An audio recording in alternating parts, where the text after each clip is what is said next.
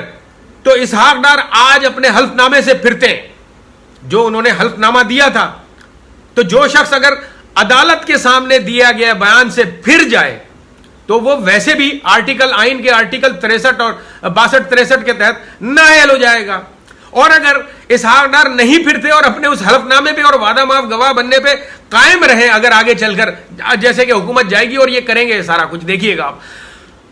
تو بھی یہ شخص نااہل ہے. مطلب دونوں صورتوں میں اسحاق ڈار نااہل ہے اس وقت میرے حساب سے آئین اور قانون کے مطابق. یہ وہ ظلم ہے جو اس قوم کے اوپر کیا گیا ہے کہ جناب عمران خان نے نعرہ لگایا تھا مدینے کی ریاست بنانے کے لیے.